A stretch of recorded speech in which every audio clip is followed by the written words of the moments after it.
And- Okay, all right. Well, I want to welcome everyone to this presentation. This is one of the Ewing Green Team's Environmental Insight Programs, Landscape Tips for Rewilding Your Backyard. And this is part of a series of programs that we offer meant to start a public conversation about critical environmental issues, whether through lectures, film, or discussion groups. This is the third of 3 programs that we've offered this spring, supplementing our efforts to engage more residents in gardening for wildlife. The Green Team has focused its outreach efforts for a number of years on sustainable gardening practices and promoting the use of native plants in our landscapes. As an FYI, we define native plants as those that have evolved in partnership with our local fauna over thousands of years and engage in a symbiotic relationship with them, offering benefits that non-native plants cannot. We believe that the world is facing a wildlife extinction crisis and that gardening for wildlife is something that we can all do to help address this crisis.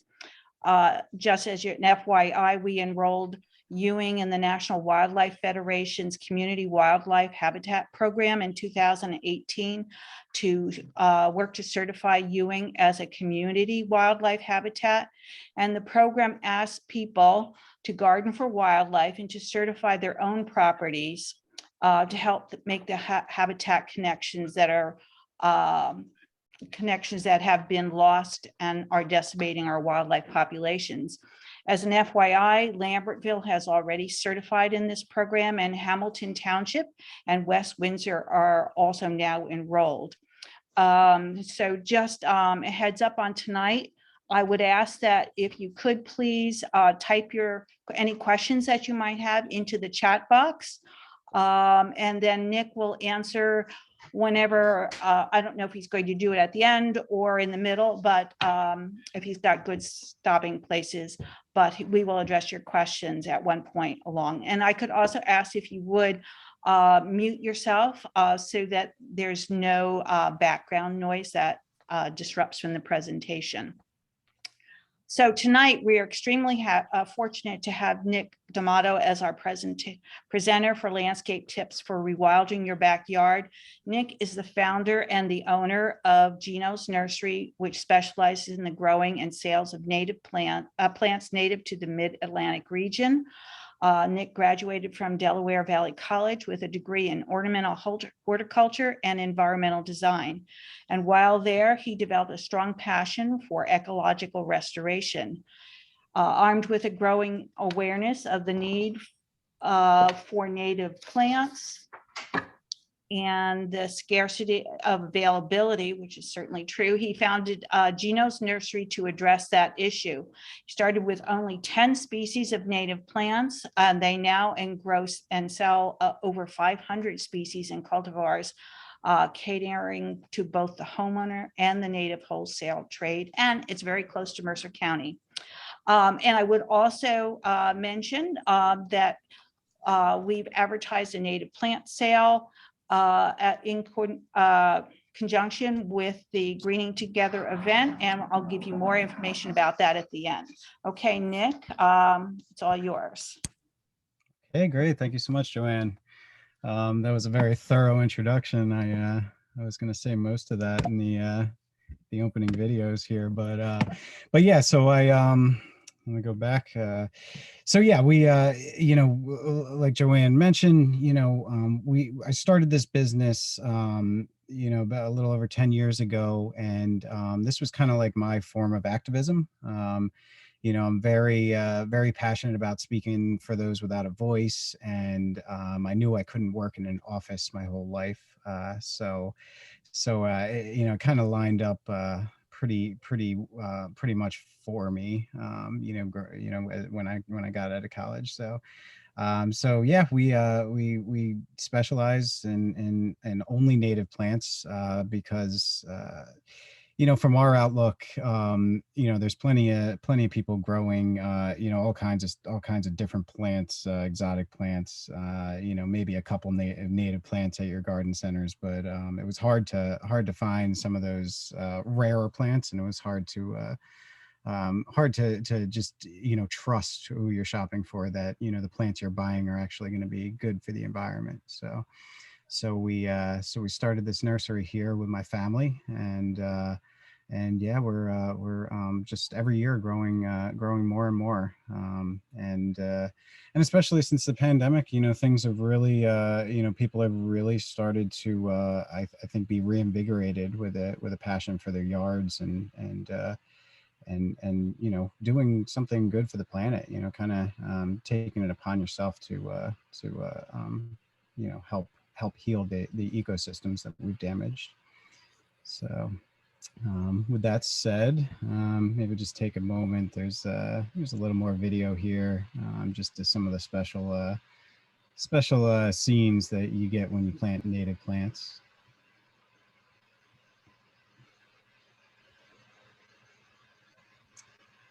So it sounds like this group, has, pretty good, knowledge about, native plants and plants in general. So we'll just kind of quickly, touch on a few things about, why it's important to plant native. Why should we, not only be trying to plant native, but really trying to focus even more on it, and why it's important to place a little more emphasis on it than just planting a couple plants here and there. So there's, at this point, research is really coming out, furiously, proving that there's a direct link between native plants and native wildlife and healthy ecosystems, and they just can't function without each other. So we're all kind of familiar, with the link, as you see on the screen, with the monarch butterflies and milkweed, and this is a really good example of a specialist insect, and there are a lot of specialist insects out there that depend on one particular species for their survival and the reproduction, and there's a lot of different links like that. So most of our native insects are feeding on native plants, and some on very specific plants. So recent studies, are kind of, showing that, we need at least 70% natives in our landscape in order to support certain species. And there was a recent study on the Carolina chickadees, where I think that number comes from, where they need at least 70% of native plants and within, something like 165 feet of their nesting area in order to bring up their young and to have the most success. So those kind of links are happening all over the place. So it's just critical that we maintain those native plant populations and improve on them, because there's no such thing as too many native plants. And we've erased a lot of them. As humans, we've planted a lot of invasive plants and exotic plants, and a lot of plants that aren't supporting those ecosystem functions. So that becomes such a critical part of moving forward, is that as humans, we've really disrupted the process, and as it's kind of our responsibility to help put it back together. So there's a couple things. So and really, the other, when you're looking at why we're planting native plants, there's this idea of a sense of place, and where you are, when you go to a particular place, when you look around you, the plants you see, it should help determine where you are in the world. And right now, we have plants from Asia and Europe and all over the place, and you could go from town to town and not really know where in the country you are. And that's really a really disconnected way to live. there is something to be said about knowing where you are, about feeling grounded and at home in the place you are. So it's really critical, I think, to have that sense of place and know where you are and feel connected to it. And I don't know, for anybody that aren't familiar with the plant on the screen, that's a pawpaw fruit. If we have any questions, we can address them later. But that's a really important native plant that we should all have in our yard. So one of the critical things and where native plants can really help is having the right plant in the right place. Native plants have co-evolved with the native wildlife for millennia, and they've been here, they've been through a lot of climate change over the time, and they've stuck around and they've adapted and they've evolved, and so there's so many aspects of what a plant is able to withstand and what a plant wants to withstand, and that can really be helpful in in plants becoming established and growing well and adapting, and it's really important, and it can help and it can especially help with lowering our input into our landscape, things like irrigation and fertilizers and chemicals and anything that we're inputting in the landscape that's taking labor and resources and all these things that can have a negative effect on our wallets and the environment. So as we like to say here, plant by plant, garden by garden, together we are restoring and creating life-sustaining ecosystems. So that's what we're all about, and that's what we're promoting, and hoping everybody can use their yards to to join in this reconnecting ecosystems and making it a better planet.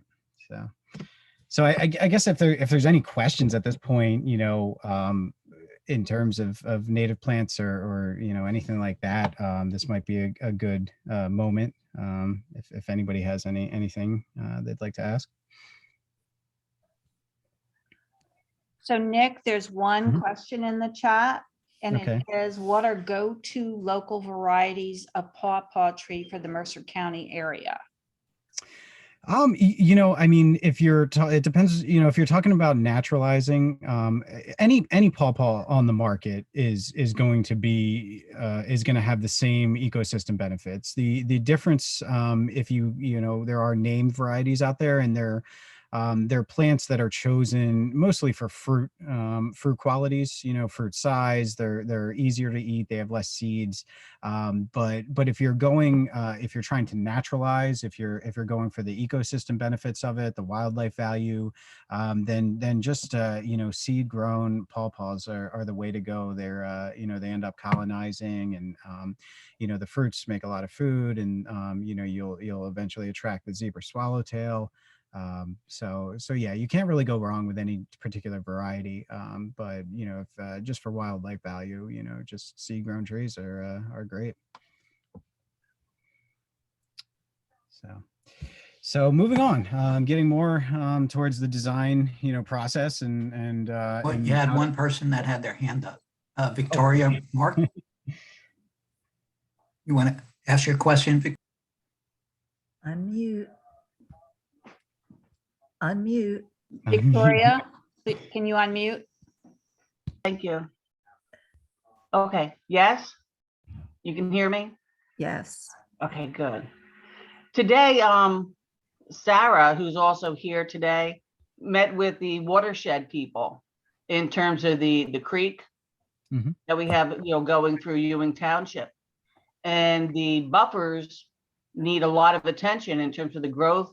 Apparently, and Sarah can speak more of this, she knows a lot more than I do, about how people have come across and they were just pulling out the plants and they were mowing things down, and you're talking about natural plants to plant, in terms of, I learned today that like there's certain plants that soak up more water, and you have to base it on how much water they take in during the course of a month or rain. It's like there's so much I don't know.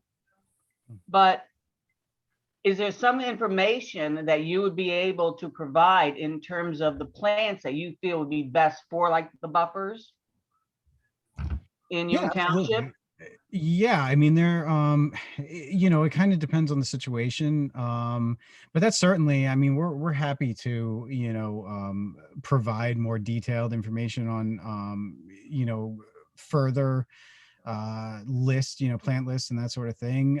It kind of depends on exactly what the environment is that we're talking about. So and that's something we're going to touch on a lot moving forward is really getting choosing the right plants in the right place. So it really it depends on exactly where this area is. And but there are a great deal of plants that are native to riparian areas, pawpaw being one of them. So yeah, that's something we can certainly, if you reach out, we can provide you with further information, or if you stop in, me or Mayor can certainly help with creating more extensive lists for that sort of thing. Thank you. And Nick, we have another question. Looking for, Sarah asked if there's a New Jersey list of endangered plants. There probably is. Yeah, I'm not sure. I know we have our list of Pennsylvania endangered plants. If you, oh gosh, now I'm blanking. There is a site. I will.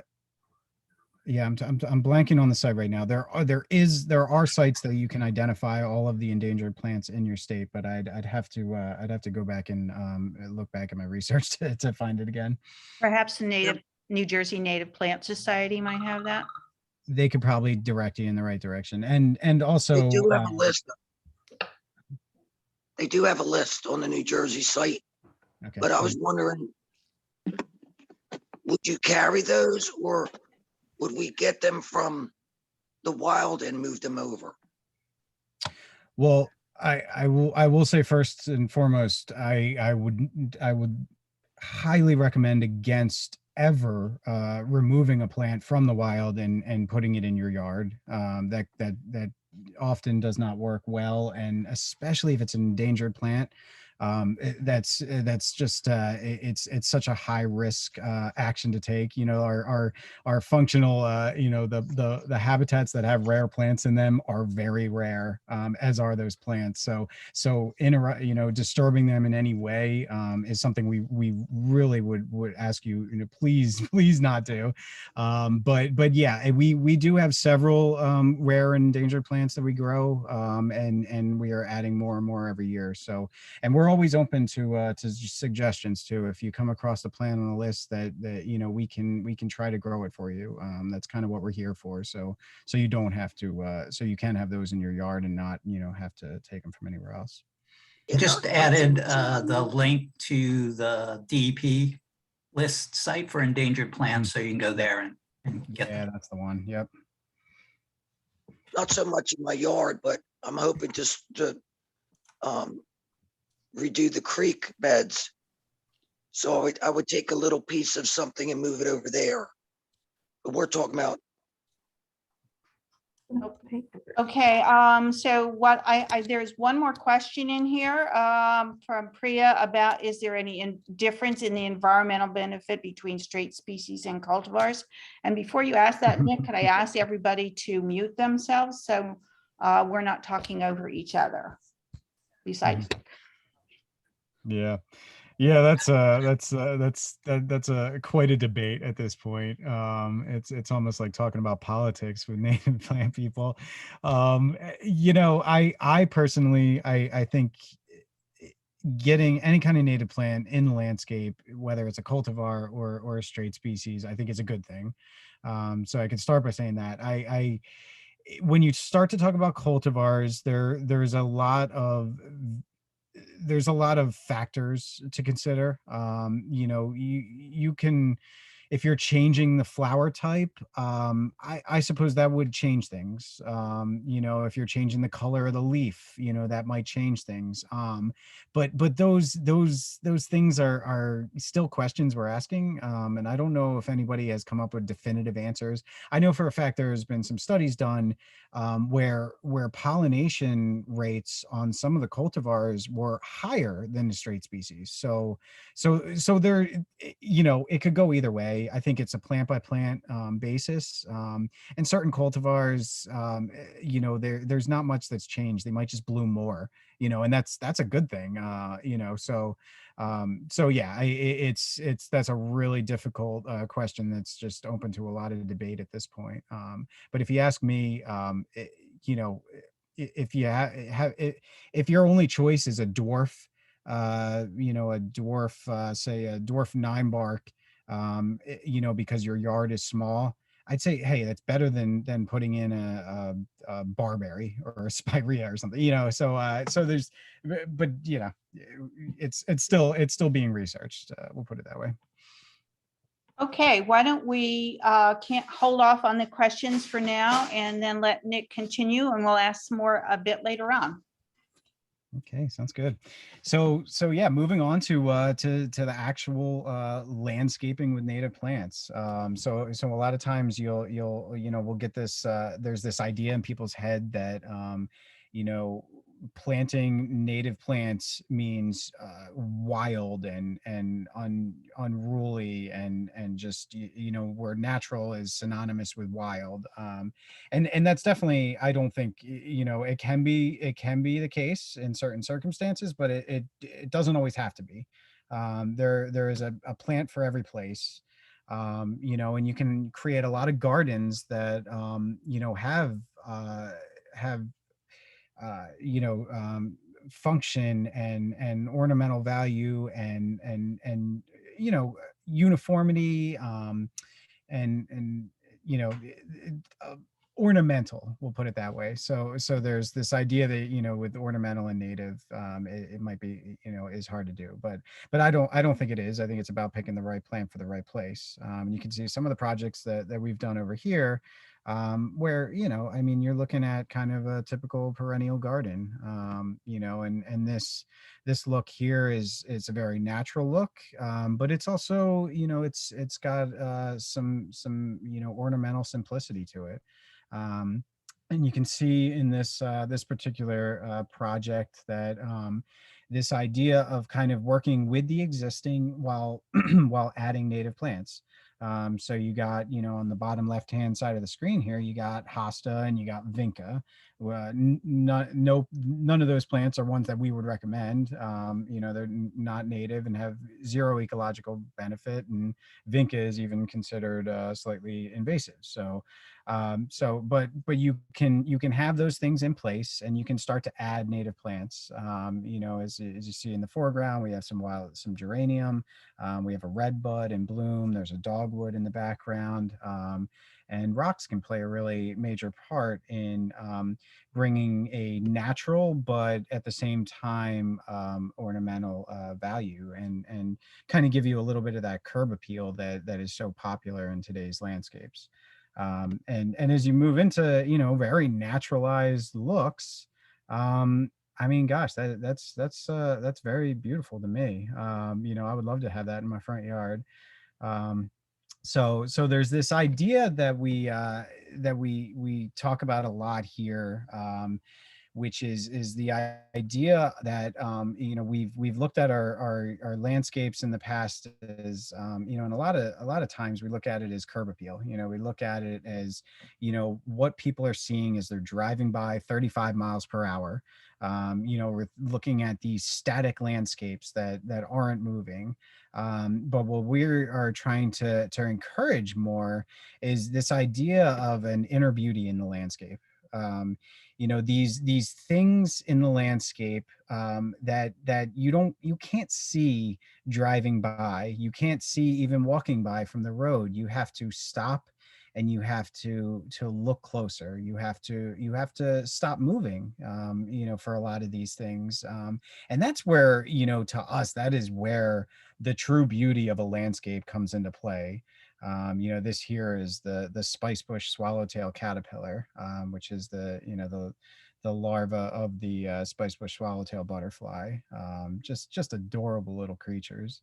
And when you're sitting in a landscape, if you're driving by at 35 miles per hour, you see a dead tree in the middle of the landscape, you think, my God, that's ugly, and these people are being so careless. But if you stopped and watched that dead tree for a while, you'd see things like this. When an eagle perched on a snag, you see, dead branches are where most birds will land. I mean, if you stand and watch a dead branch for even 10-15 minutes, it's almost guaranteed that you're going to see a bird perch on it, or something, anything, all kinds of things.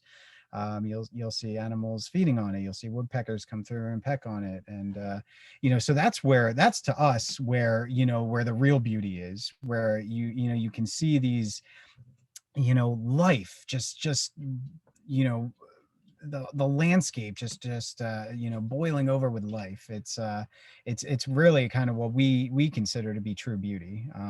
Getting rid of this idea of these static landscapes, and having landscapes that you stop and you maybe see an ovenbird, which maybe you've never seen before. Maybe you see a sphinx moth that feeding on some lobelia, and maybe you stop long enough to take a slow motion video of it, that you can go back and look at what intricate, incredible beauty that is possible when you're planting native plants. So yeah, it's these to us are really where you see these wild and interesting things that really is what life is all about. Experiencing this kind of beauty. And how cute is that? So as we get into the design process, there's what I'm going to do is kind of break down just some of the really general aspects of how we begin things, what we focus on, and ways to make it easier to focus the process, make it a little less overwhelming, and just make it a little bit easier.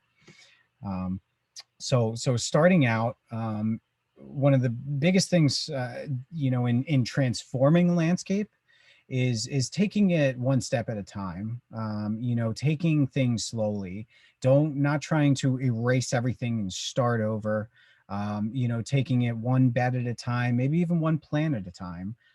So you got this landscape here, just these little, 3 foot by 3 foot beds on either side of the walkway leading up to the house.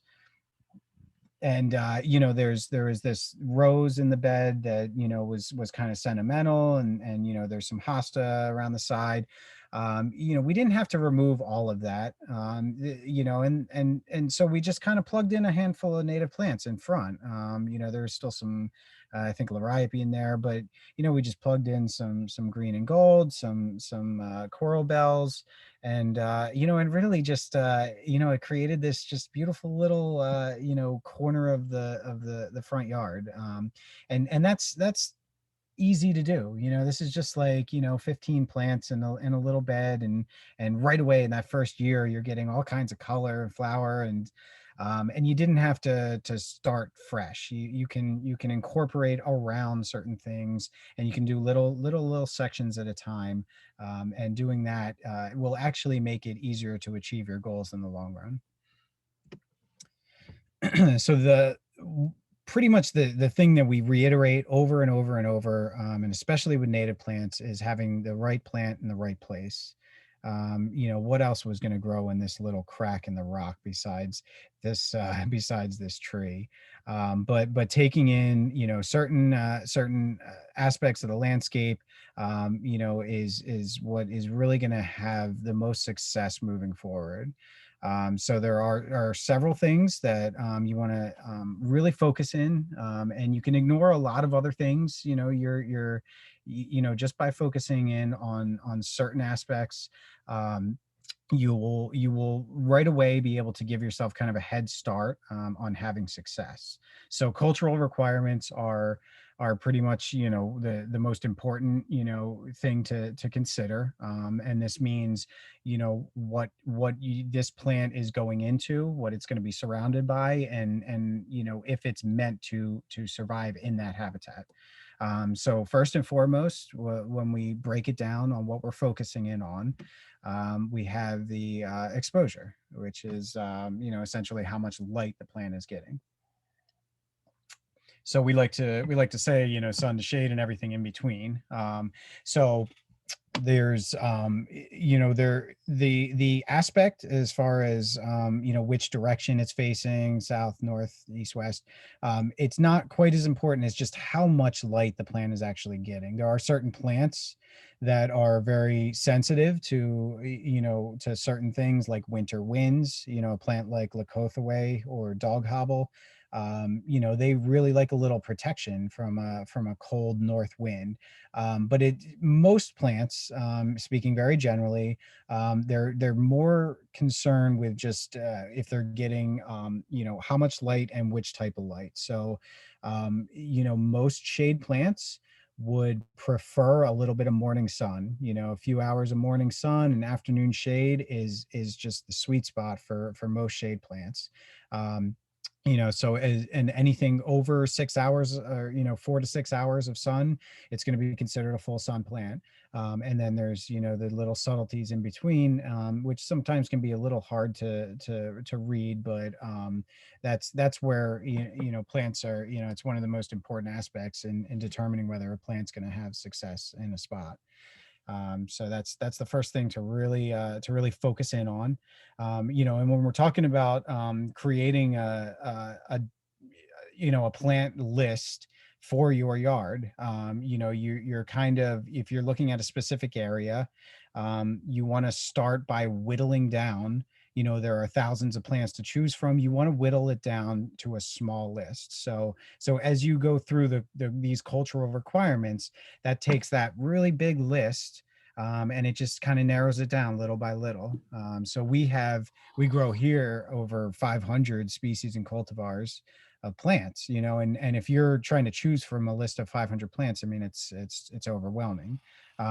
So what you want to do is take these cultural requirements, and start, cutting that list in half.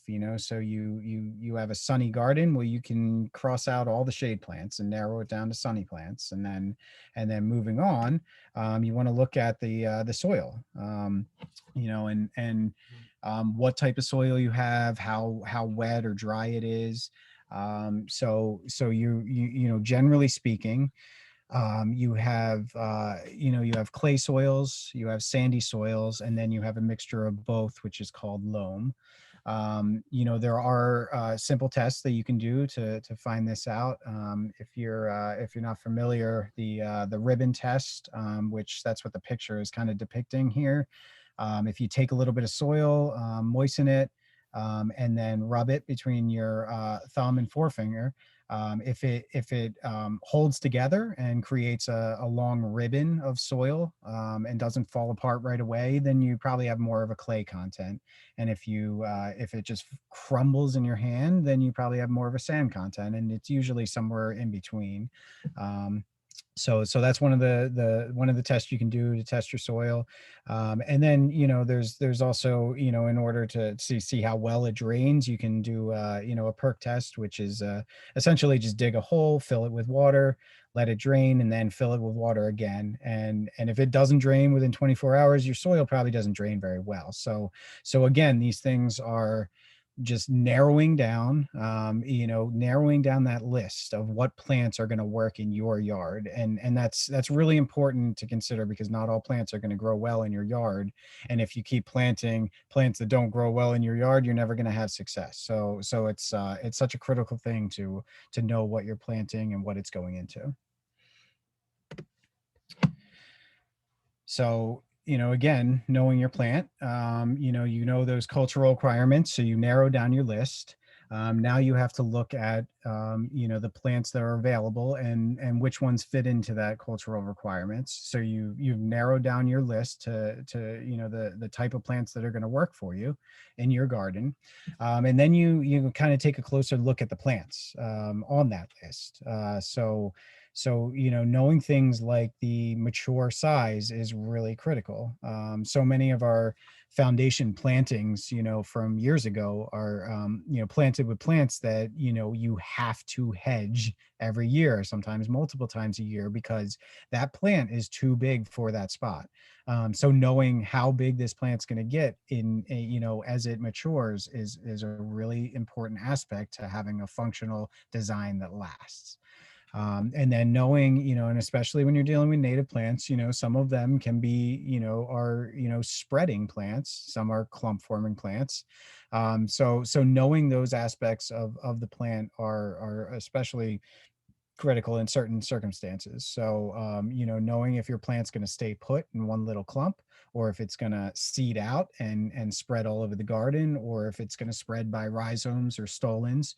That's a really important factor to consider, especially when you're planting, next to other things that might not be as cooperative as what you're planting next to, or the plant you're putting in. And then another factor to consider is the rate of growth. So there's certain plants that have a very fast growth rate, some have a slow growth rate, and some can be very aggressive and some can be very timid. So knowing those aspects of the plant can really help to create functional, balanced landscapes, which is really going to help in the long run.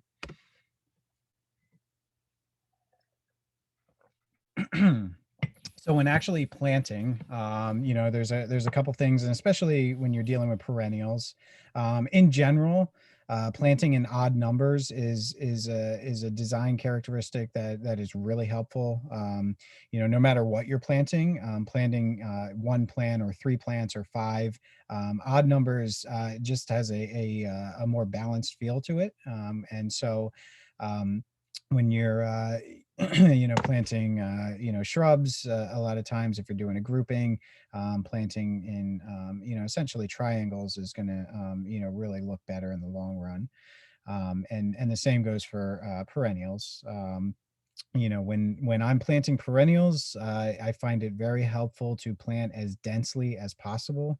We've learned over time, especially that the farther apart you spread plants out, and the more sun that is hitting the ground, the more maintenance that is required in order to have success with that garden. And a lot of times maintenance can be detrimental to the success of the plants that you're putting in. Pulling weeds is disturbing the soil, and it's disturbing the roots of the new plants you're putting in. So the less ground that is exposed, the less maintenance you have in the long run. And the faster, a garden will establish and become self-sustaining, which is kind of the goal of I think for everybody, is less maintenance. And when you're planting, consider what you're planting and who you're planting it next to. Like I mentioned before, putting an aggressive plant next to a timid plant, in close proximity, chances are pretty good you're going to lose that timid plant. So knowing the habit of all the plants that you're placing next to each other is really, really helpful to having a functional landscape. And so and the final thing that I point out with factors to consider when planning is work with what you have.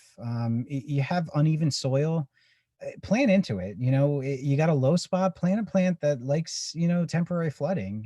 You got a high spot, plant a plant that likes well-drained soil. And kind of working with the inconsistencies in the landscape. When you choose the right plant for the right place, that can really, really help to do some of the work for you. And that's one of the main things we try to stress is let the plants do some of the work for you. So yeah, so if you got a low wet area, plant some wet loving plants, and don't try to change the landscape. Often trying to change the soil, trying to change the topography can have more of a detriment on the landscape than it can be good.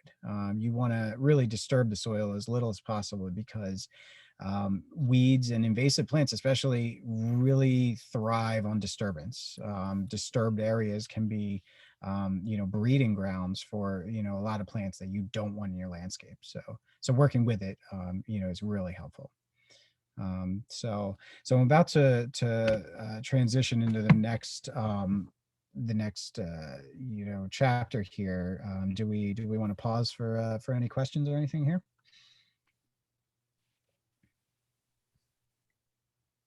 I don't see any new questions in the chat at this time, Nick, so I guess we can move on. And we'll take more later on. All right, sounds good. I really just wanted an excuse to pause and take a drink. So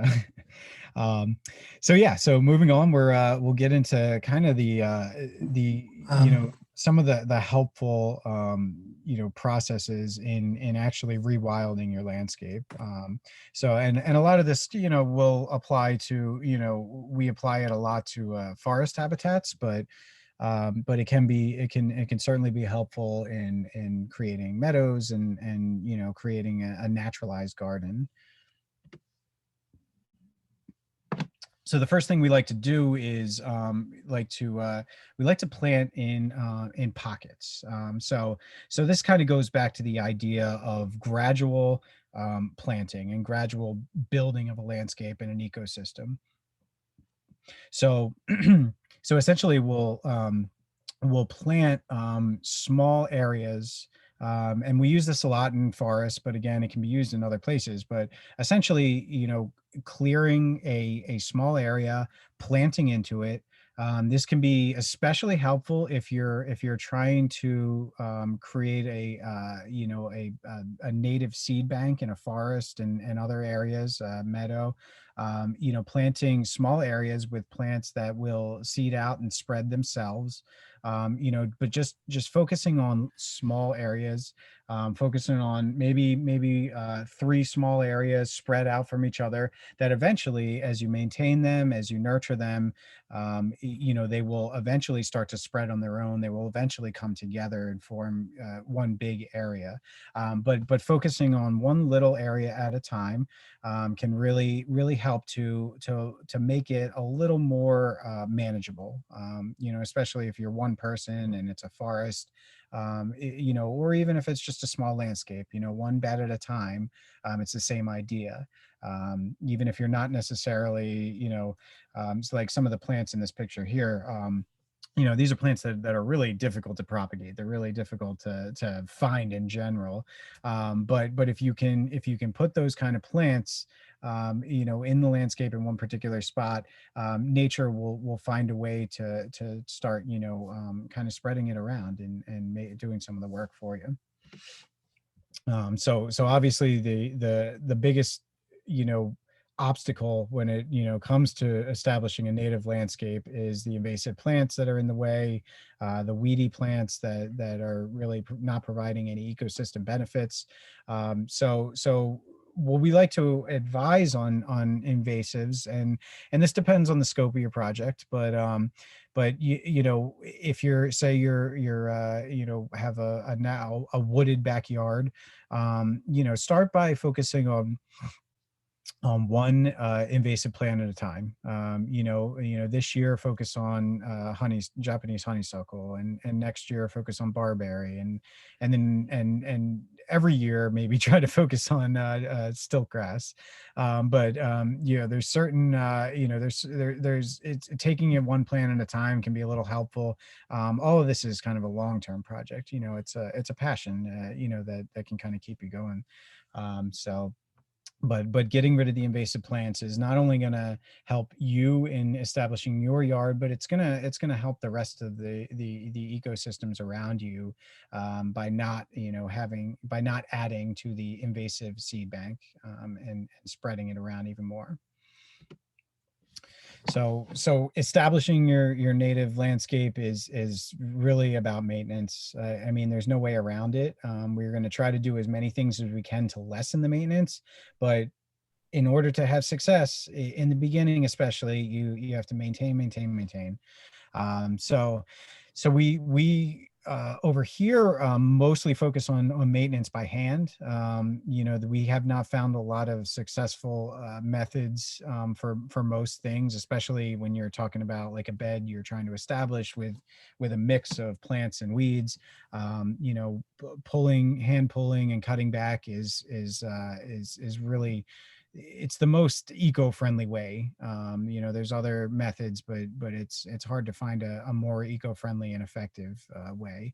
One other way, when we talk about cutting back is not allowing some of the invasives to go to seed. So things like Japanese stiltgrass, if you can prevent it from going to seed, it takes, the seed lasts for 5 to 7 years, but if you can continuously prevent it from going to seed each year, eventually it will disappear. And so especially with certain invasive annuals, cutting them back before they go to seed can really over time eradicate them completely.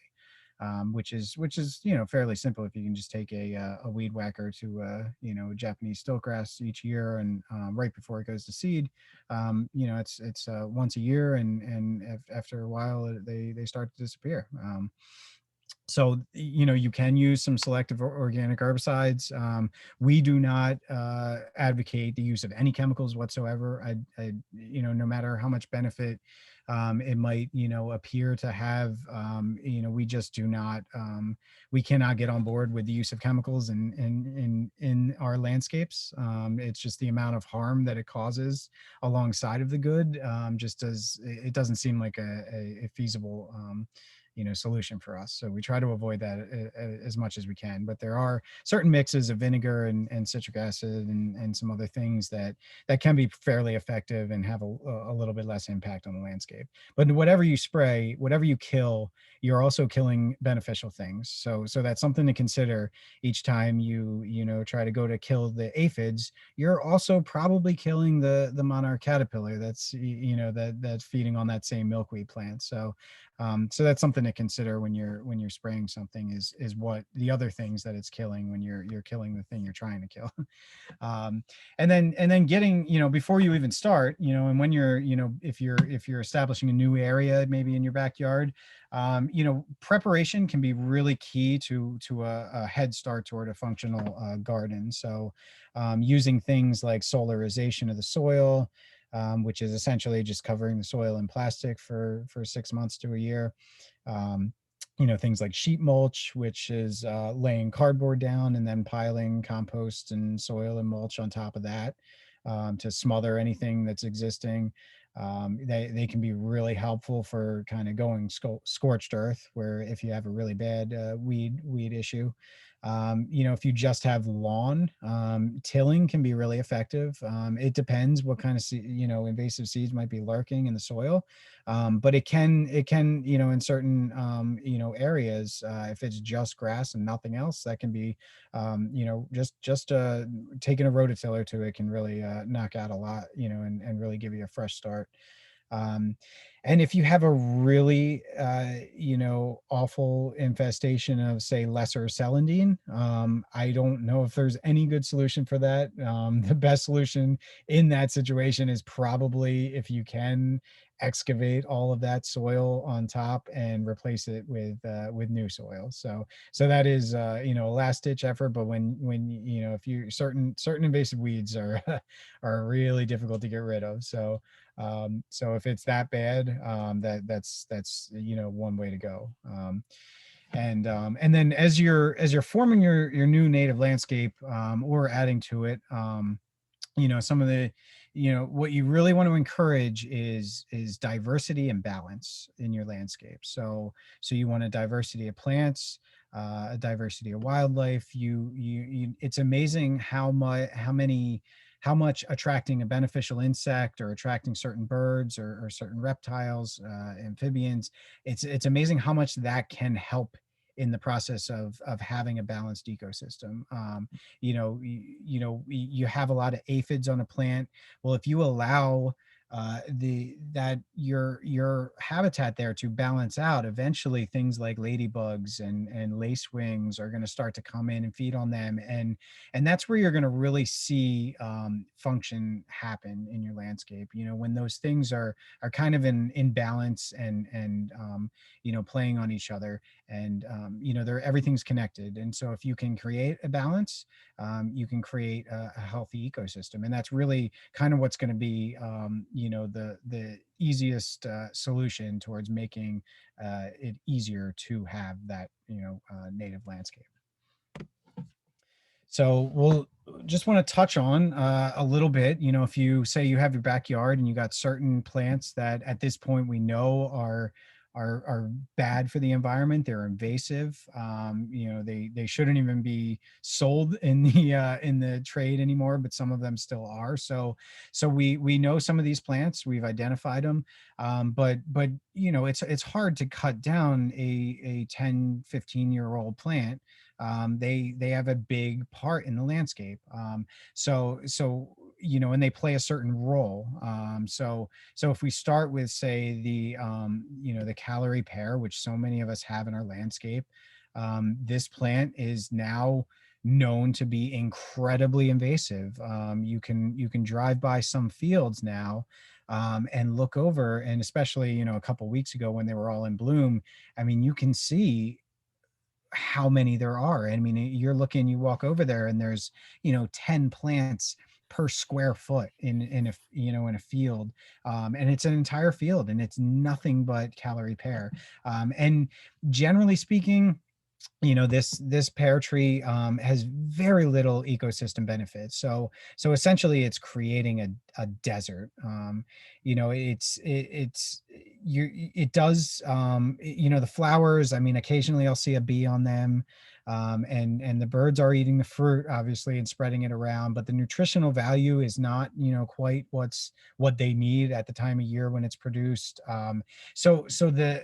So essentially it's narrowing down the benefit to just a very small window, where if that field was filled with 1,000 different plants, there'd be 10,000 different insects that could feed on it, in a matter of speaking. So really what we're trying to encourage is a diversity of plants and insects and birds and animals and all these things, that when they all work together, that's how you have a functional and healthy ecosystem.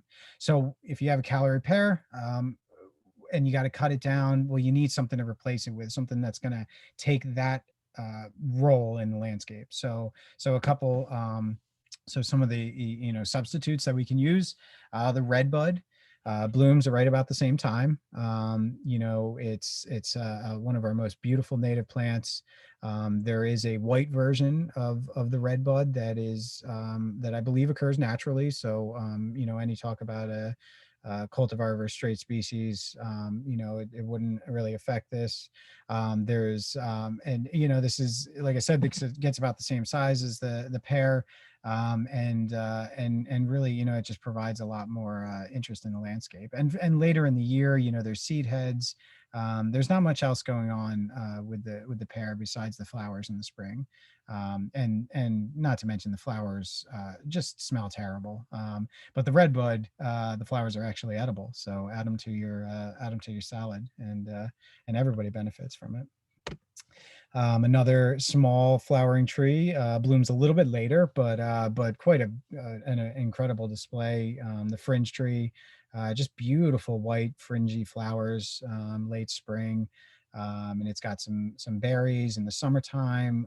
Has a nice form. I prefer them when they're a multi-trunk form, but it's either way, they're quite a stunning flowering tree.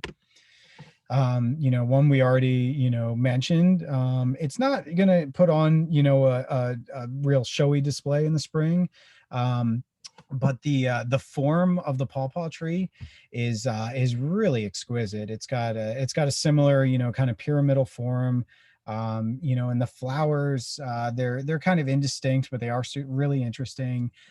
When it's leafed out during the season, it's got this just really cool, almost tropical look to it. And then if you have multiple trees, you can get the pawpaw fruit, which I find delectable. And the zebra swallowtail butterfly is pretty awesome as far as butterflies go. And then the final tree as a substitute for the pear would be the serviceberry, which generally speaking is, I would consider, more of a large shrub. But you know, so it doesn't do as well as a single stem tree. Eventually they kind of decline, but as far as a flowering tree, you know, they have edible berries in the summertime. They have stunning fall color. So just so much more to offer than the Bradford pear, and not to mention the ecological value of all of these. So moving on, the barberry is just you know, one of the worst invasives. It's you know, and you might wonder if you have this in your yard and you've never noticed it spreading around. That is true, but if you go you know, a mile away to the local forest, you'll see in a lot of places it's just devastating forest habitats. It's taking over the entire shrub layer in a forest, and there is no ecological value to it. It's not really doing anything for any of the wildlife around us. And there's actually been studies that have proven that it has been linked to an increase in Lyme disease because it harbors mice and other you know, other tick host animals. So we had another reason that we should get rid of barberry. So you have barberry. What do you replace it with? So there's 9-bark. There's some 9-barks with red leaves that get about the same size as barberry. You know, and they don't have terrible thorns to stab yourself with. You know, they have a nice white flower in the late spring, and before they flower, they have beautiful pink buds that open up, and there's all kinds of different 9-barks. There's small, there's big, there's green leaves, there's red leaves, there's gold leaves. You know, and you know, so there's all kinds of choices that can replace the good aspects of the barberry with a beneficial plant. And if you're just looking for an evergreen, you know, to replace the barberry, you know, the inkberry is a great little evergreen. They have there are cultivars out now that stay very compact and you know, stick around all year and provide color, which is one of the things barberry does. So another really awful invasive is the burning bush. The really just known for its fall color. So that's the main aspect that we try to mimic when we talk about substitutes. And this is another plant that's just kind of devastating forest habitats. It's just taking over shrub layer and edges of forests. It's just multiplying like crazy and pushing everything else out of its way. So what can we replace it with? The chokeberry. There's black and red chokeberries. The red's especially nice. Has these red berries that persist into the winter. But they, you know, spring white flowers in the spring, and the fall color is pretty stunning. So you know, it's a great replacement. You know, especially if you're just looking for fall color. The blueberry is another one. Just you know, the fall color is just absolutely stunning. And I mean, you know, who doesn't like blueberries?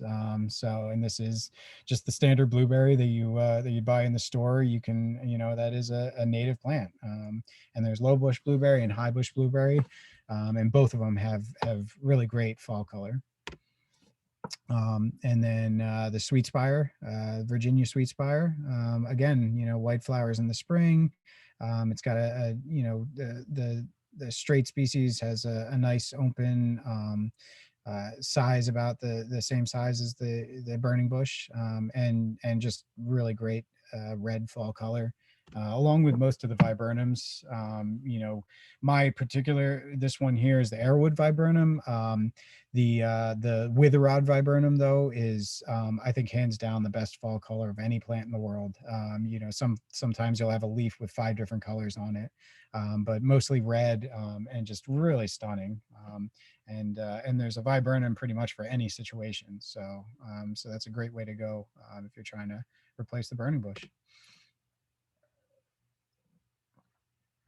And then I think it's the last invasive we have here is the Pachysandra, Japanese Pachysandra, which is, you know, super common in most landscapes, especially in shady areas. Spreads really quickly, kind of, you know, strangles at everything in its way.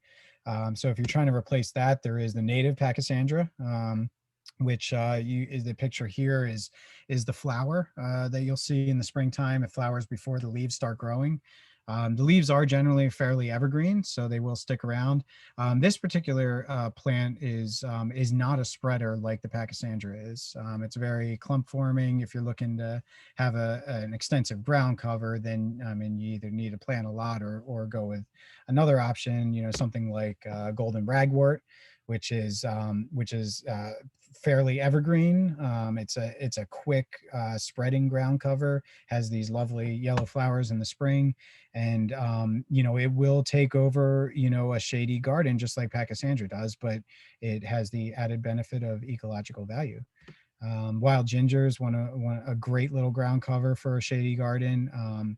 It's got cool little burgundy flowers that are a little hard to see. You kind of have to tuck under the foliage to get a glimpse of them, but it just forms such a beautiful little ground cover, you know, most of the season.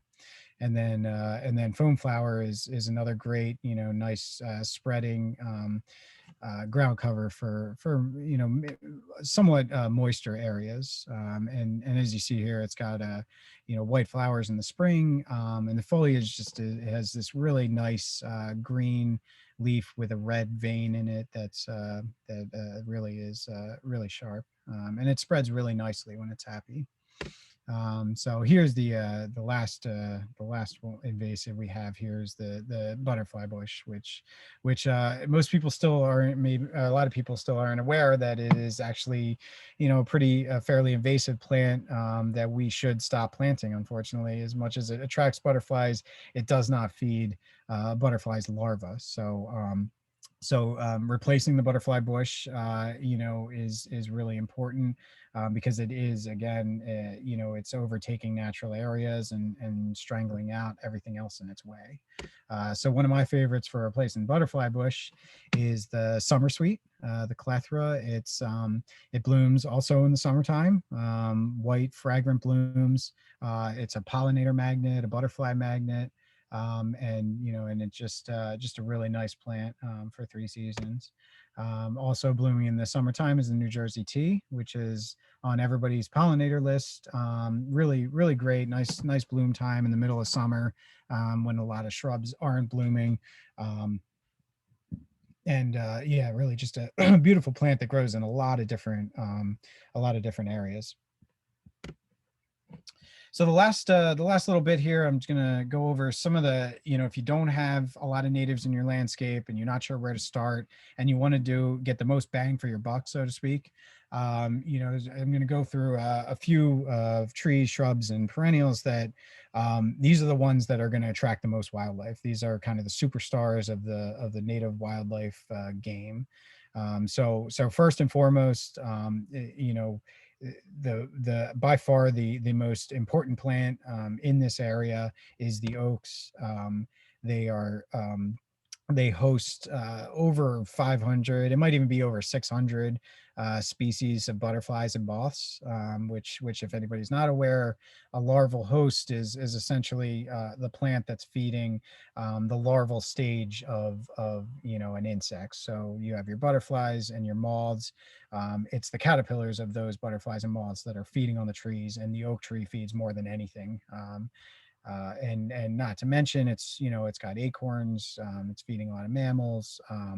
It's just providing a ton of ecosystem services. And if you're going to have one tree in your landscape, it should be an oak tree, as Doug Tallamy will so famously put it.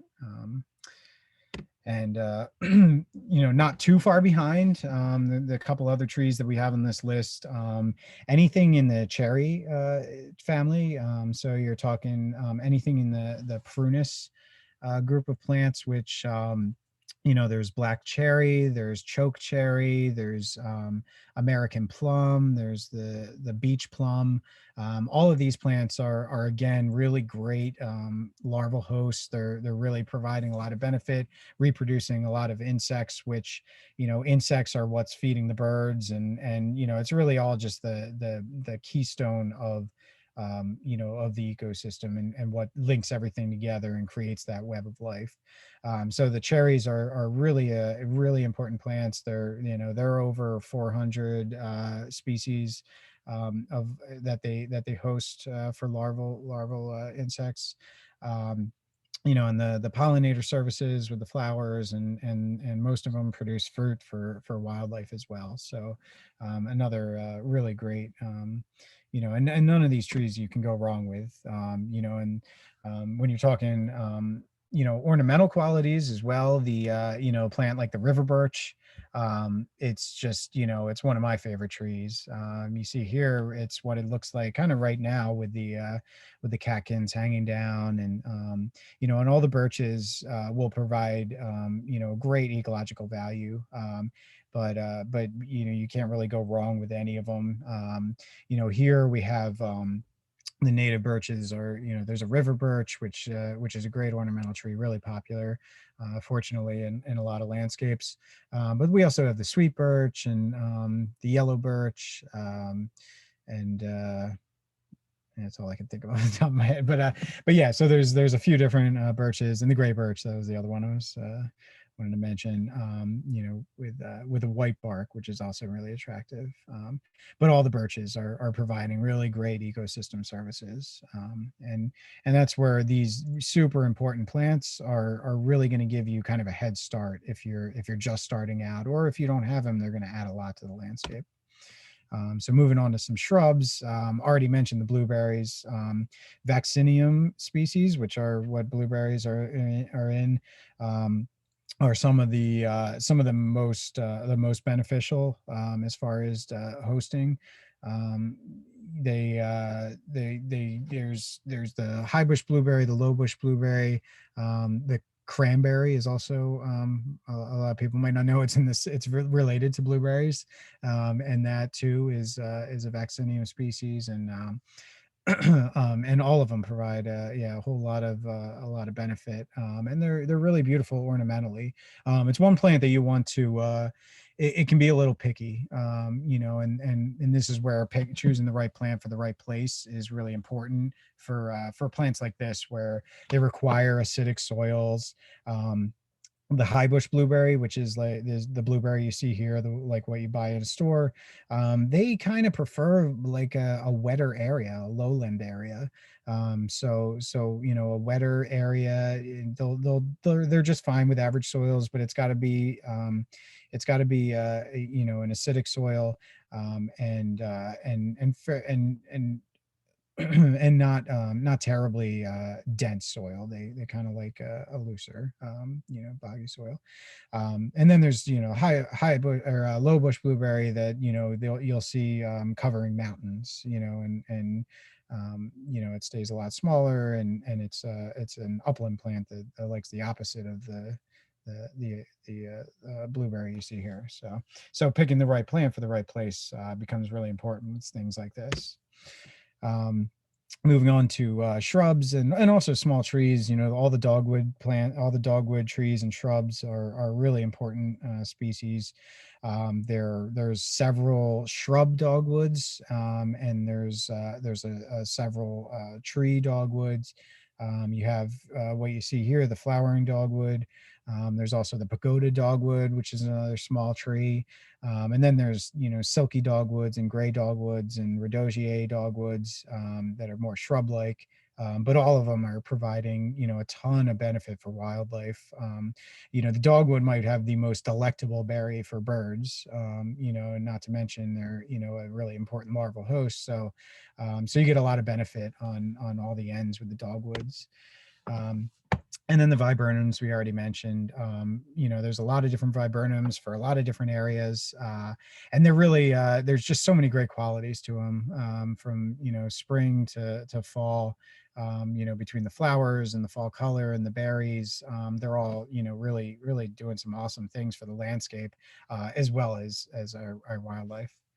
Um, and then the last couple, you know, are some perennials. When you talk about herbaceous perennials, the goldenrods and the asters, they're going to be, you know, by far and away the most important herbaceous plants that you can put into your garden.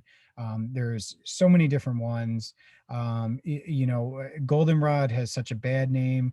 If anybody here doesn't know at this point, goldenrod is not the cause of hay fever. It is not is not an allergen.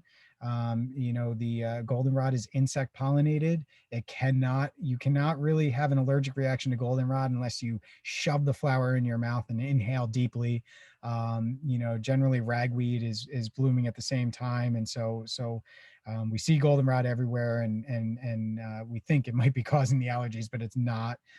So if anybody doesn't know that, or you have friends that don't not know that, please spread the word, because this is such an important plant. And the other, you know what everybody sees, you know, is goldenrod everywhere. Generally what you're seeing is normally Canada goldenrod, which is very aggressive. It's very spreading. There are countless other goldenrods, again, for every situation, for shady gardens, for sunny gardens, for wet gardens. There are a ton of different goldenrods that are much better behaved than the Canada goldenrod. So I encourage anybody that might have a bad opinion about goldenrod to explore some of the more tame goldenrods, and certainly you know, when to talk about, you know, the migrating monarchs and things like that, the asters and goldenrods are really important to those kinds of butterflies. And then the last plant is sunflower species. There's a whole bunch of native sunflowers, anything from like the woodland sunflower to sunchokes. They're all really important plants for pollinators and for feeding all kinds of wildlife. And you know, something like a sunchoke, incredibly aggressive plant, but it is edible. It makes a really beautiful flower, and you know, has a lot of great qualities for wildlife. So all of these plants, you know, incorporate them into the garden, you know, using the advice that I, you know, gave you here tonight. And really, I mean, if you ever, you know, need more assistance, you know, in order to get, you know, these kinds of things into your garden, I mean, we're always here to help. You know, you can always come down here. You can always shoot us an email. You know, and really, you know, these are the kind of things that, you know, I personally want to see in my garden, you know, and encouraging, you know, as much diversity and life as we can. And it's going to be really important for the future of the planet and moving forward. So yeah, I will leave you with just some more views of what you get when you have a native landscape. And I guess at this point, that's about all I got. So we can open it up if anybody has any other questions. And thank you all so much for listening to me. Okay, we do have a couple of questions in the chat, Nick. So I'll go back to the oldest one first. The perennial question of what suggestions do you have for deer? Get a deer fence. But if you can't do that, yeah, it's just, and every year it seems to be getting harder and harder. You know, they are kind of evolving a little bit. They're eating things that they've never eaten before. So generally what we will do with trees and shrubs, we encourage people to cage them, at least for the first few years, give them a head start. A lot of plants are able to withstand deer browse if they're able to get either above deer browse, or if they are able to grow vigorously enough that deer browse won't really affect them as much. So exclusion is the one truly effective method. There are still a couple plants that are considered deer resistant. It's the list seems to be getting narrower and narrower every day. But there are some that are still resistant, and it depends. It really kind of depends on the deer on your property. You know, a lot of times you have to try certain things, and a lot of times it does seem to fail. But there are deer do seem to have different taste. You know, on my property, we've had we have herds of deer here. And we've had red cedar forever, and it's always considered a deer resistant plant. I have a client who they actually eat the red cedar on her property. So it's really hard to predict. But there are certain plants that they won't touch, and other properties you go to and they will touch. So sometimes trying different things, you know, you'll find you'll have different results. So it's not always a cure all for everybody. And then the last thing is the deer sprays do work. You know, the smelly sprays to keep deer off. You have to keep up on them though. You can't, you have to be consistent with it. And you have to mix up your methods and try different things and kind of be ever diligent in order to have long-term success. Okay, we have a question from Sonia, and I think you've already answered this, but she asked if you would be able to come out and design an area in her yard for either native plants or perennials. Yeah, we do. We offer design and consultation services. You can reach out directly. Emails, you know, probably the best method. There's a contact form on our website. But yeah, we offer those services. We are a very small company, so it's and we're in very high demand right now. So there is a backlog of commitments already. So it's not something we'd be able to do right away, but we do offer the services, and if you're patient, we can certainly get to you at some point. Okay, next we have Juliet, who has kind of a long question. I'll read it. She says, we have ticks and black widows on our property and just a handful of insects that eat them, I suppose from a lack of healthy ecosystem. Are healthy ecosystems known to alleviate the presence of dangerous insects by balancing things out, or do they worsen it? If so, is there a way to naturally engineer your native garden to discourage certain dangerous native insects? Well, that's not an easy question to answer. In all of my research and all of my experience, the more balance you have in the ecosystem, the less extremes there are. So if you have an extreme amount of something, that means that things are not in balance. There are not enough things eating, you know, the things that are in extreme numbers. So if you have too many ticks, that means there's not enough predators to control those ticks. You know, so when we talk about balance, it's a very rational, commonsensical thing where, you know, if there's not enough predators, there's going to be too many prey. You know, so you know, if we're speaking specifically from ticks, you know, if you can encourage things like possums and foxes, you know, those kinds of you know, that inviting those kind of animals into your yard are going to really help to balance things out. You know, but it's you know, specifically speaking, it's you know, it's kind of a complex kind of question. But no matter how you look at it, the more balance you have in your landscape, the less extremes there are, and that goes for most things in life.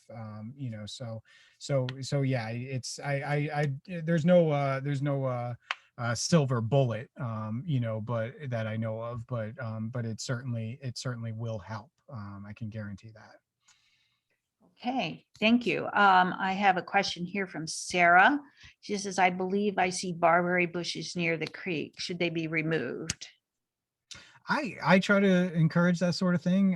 You know, you know, some people can be touchy about messing with plants in nature if you're not familiar with them.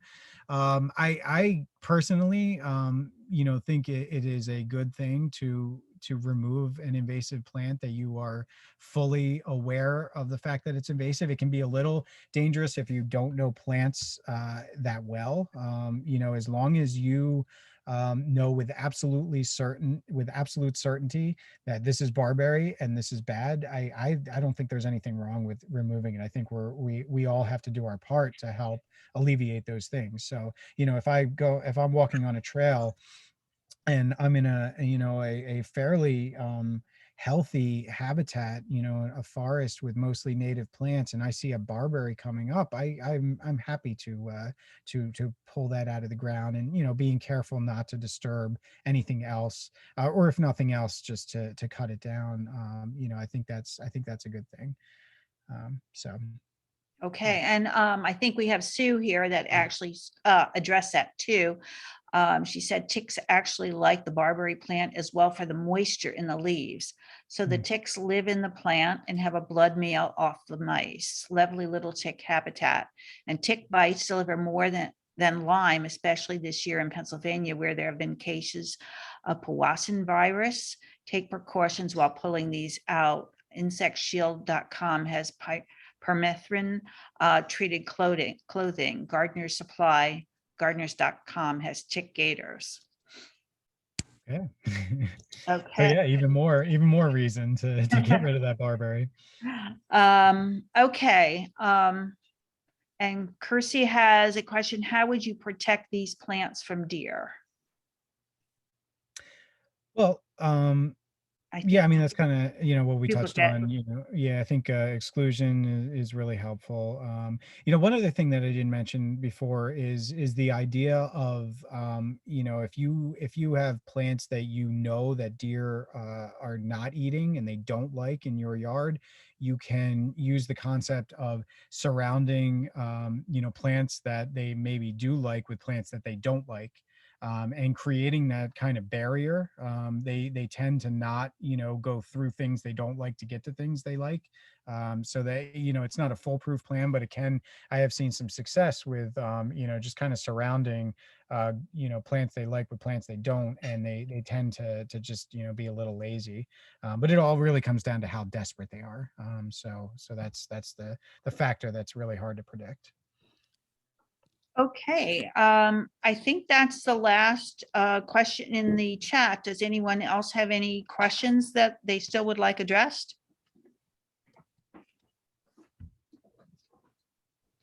No, okay. One thing I'm going to do is I'm going to share. Let's see, I want to see if I can share a screen here.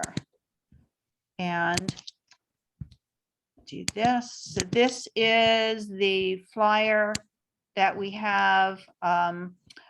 This is what we're working with for the Greening Together event. We're running a native plant sale, and Nick is kind enough to supply the plants for us. And this tells you how this is going to work.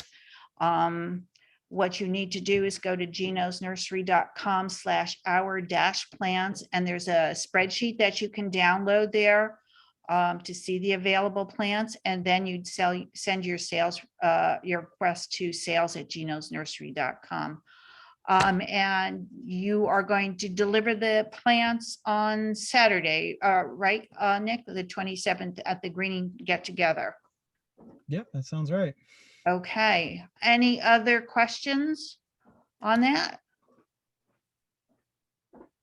All right, well, if everyone is set, then I thank everyone for coming. And thank you, Nick, for all the wonderful information that you presented to everyone. And hope to see you at the Green Get Together. Okay, thank you so much for listening. I appreciate it. Thank you. Okay, thank you. Good night, everyone. Thanks for doing this, Joanne. It was great information. So see you all on Saturday, and go buy some native plants. Yes.